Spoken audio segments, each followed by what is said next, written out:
Hi and welcome to this overview of the DJI Mavic Mini Fly More combo. This particular Mavic Mini Fly More combo is £407.16 from very.co.uk. I have no specific affiliation with them, I just ordered from them as they have a discount offer with your first order, which makes this Mavic Mini a very good price, especially having seen numerous second-hand ones for sale around the £400 mark. It just seems rather silly when you can buy a brand new one for 407. So if you're looking for a new Mavic Mini Fly More combo, very.co.uk with a welcome discount. And into the box you can see we have the paperwork and we have 3 batteries. These all need charging fully before the first use. Here is a 3-pin UK plug adapter for the USB charging cable. The large box contains the propeller guards, and these are ideal if you're new to flying drones or for flying indoors, to give that added bit of extra protection. And then in a very nice felt type zip up case we have the drone, we have the battery charger which also doubles as a power bank, so you can charge your phone or other devices from it, and all 3 batteries sit in there and they will charge sequentially. At the bottom is a box full of cables. There are 2 USB to micro USB cables and a set of 3 cables to connect your controller to your telephone or tablet device. There's micro USB, there's a USB-C and a lightning cable for those with the i products.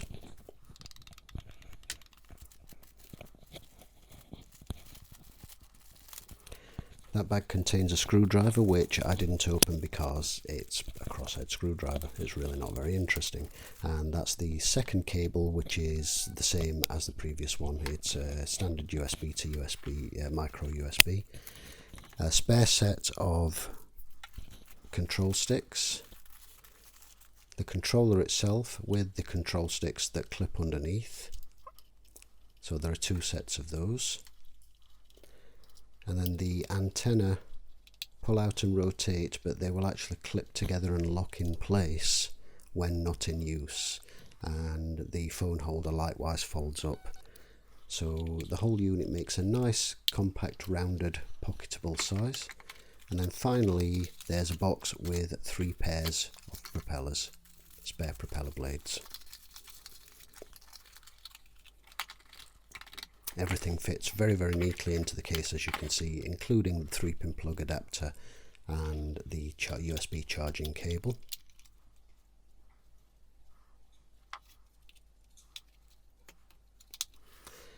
And here on the scales, just to show you the weight of the drone, it actually comes in at about 245 grams. I did weigh these items on my calibrated barista scales that I use for weighing coffee when I'm trying out specific dosages, and they are calibrated, and it actually came in at even at a little bit less for both items added together, so about 241 grams in total, and that's without the gimbal cover, but well below the stated 249.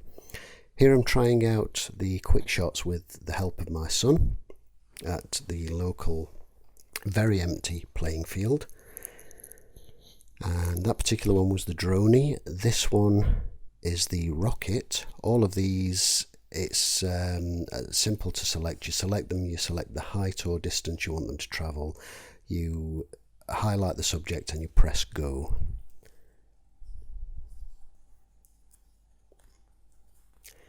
This one is the Circle, which just pivots around a central item or person. And then my favourite one is the one that follows this, and that's the helix. And it's also the one that culminated in an oh no moment that you will see very shortly. And this one rotates around, raises up and moves backwards all at the same time to give a really nice dramatic cinematic type effect, as you can see here. Next you can see the same shot circling around the Commando Statue War Memorial, which is on the A82, just a little way out of Fort William in the Highlands. And this was actually shot at dusk at 3200 ISO, which is the highest ISO that you can select. And I was hoping to get this shot in good bright light, but unfortunately it happened to be dusk when I was passing there. It was actually quite late on at night. It was I think it was around about 10 p.m. So it was really much darker than it looks in this image, but it just happened to be quite an interesting test of low light, high ISO shooting as well on this tiny sensor.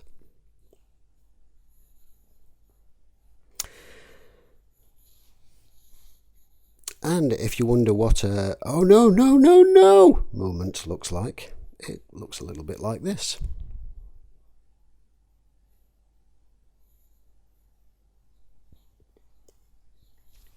As you can imagine, I was rather upset because this was only something like the 7th or 8th flight of the drone. I was really annoyed about this, and but thankfully, thanks to the Find My Drone feature, I was able to locate the drone by the sound of the beeping. Otherwise it would have been a very tricky task, so thank you to whoever it was at DJI that added that feature. I was certainly grateful for it. Here's the drone after being retrieved, and I was checking it out. You can see the propeller blades for the front propellers were both sort of scratched and scuffed up a bit, and one of the front propellers has a little bend in the end of one of them, which you can just about see. But all the motors seem to be working freely. The front right leg was actually pushed right back, so it had obviously hit, and it had forced that leg back into its locked closed position. And when it had landed, and it had landed upside down as you saw in the video, which was probably good and probably saved the gimbal from further damage. And luckily, apart from a couple of little scratches and marks, it seems largely okay. So I was really glad about that, because obviously it was very upsetting when it happened, and it was entirely due to the pilot being a complete idiot and setting the quick shot mode to take a cool shot and not actually checking the area thoroughly enough, and not actually watching the drone either. When I should have been at that particular point, I was actually facing away, because I was actually taking a quick shot of myself. There was nobody else around there, just incidentally, but it wasn't until I heard the impact that, of course, I sort of started looking for it. So yes, it was all very sort of upsetting at the time. But after getting it back, filming this little bit to show the condition, to show the marks on it and what have you, I then cleaned it up, charged up the batteries, and the following day went and took some more footage, which you'll see in just a moment, to try it out.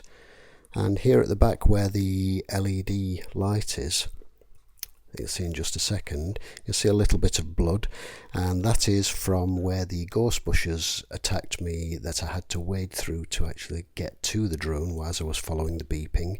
And now, of course, it has tasted blood, so I'm wondering if future flights I should include a clove of garlic and a steak, perhaps, just in case. Here is the area where the drone hit the foliage and fell, and that's about 30 feet up, as you can see there. looking straight down onto the roof of the shed below and the boat. And the brown coloured area in the top right of the image here is round about where the drone fell. It actually hit some bushes. It knocked the arm back, and obviously it tumbled, and it did make some awful noises as it was doing that, I can tell you. That had me really almost crying. In this section I'm trying out the different modes, and that is the sports mode, panning sideways, and then this bit here is to demonstrate the difference between position hold, sport mode and cinematic mode, going forward and back and then side to side. So this one is the sports mode, the first one was the position hold, and you can see it's considerably faster. And then this next one is cinematic mode, which is considerably slower but much more smooth.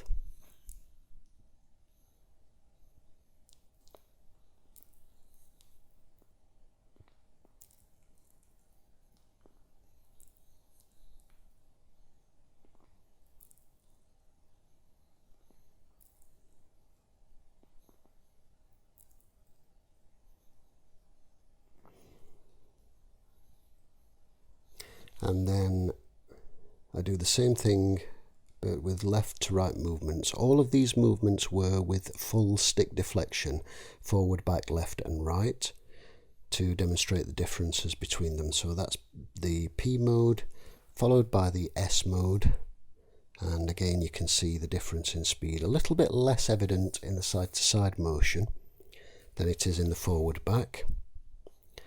And then the cinematic mode, which is very evidently slower, as you can see there, but again much more smooth. All this footage incidentally is taken the day after the drone hit the foliage, so it does seem to be all functioning as it should, but certainly for the next few flights I will be very careful not to take it too far and keep a careful eye on it. But hopefully, touch wood, it does seem to be behaving itself, which I'm quite pleased about.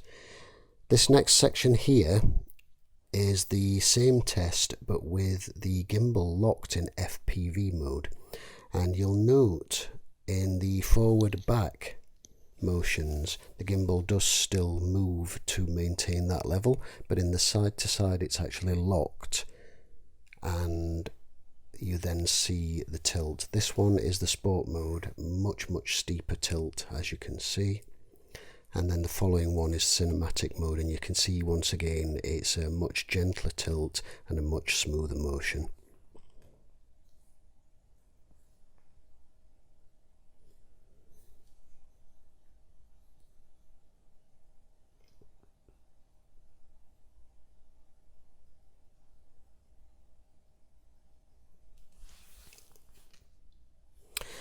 And here is the menu showing the camera modes. So in 2.7K you've got a choice of 3 frame rates, and in 1080p you have a choice of 6 frame rates, so up to 60 frames per second.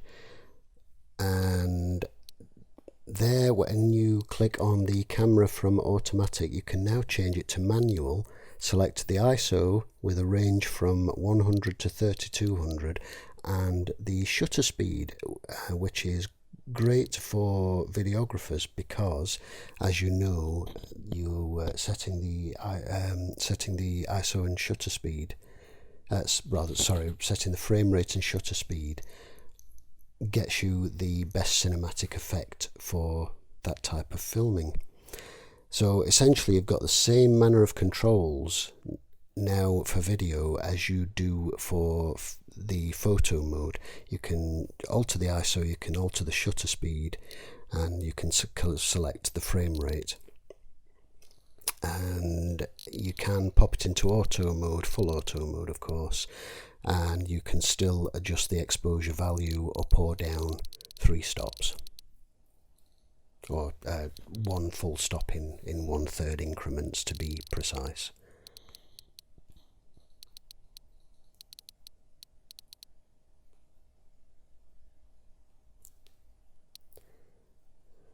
And you can see there the firmware version being tested here is 01000500. So that's, there you can see we can't actually access the quick shot modes unless the drone is flying. Now in this final section, if you've made it through this far, well done. Here is a little freebie for you. This is a file, a 3D STL file that I designed as a blade cover holder and safety clip for pocket carrying the drone, because the one thing that's quite fragile on these is the propellers flapping around, which could easily get caught or damaged in a pocket.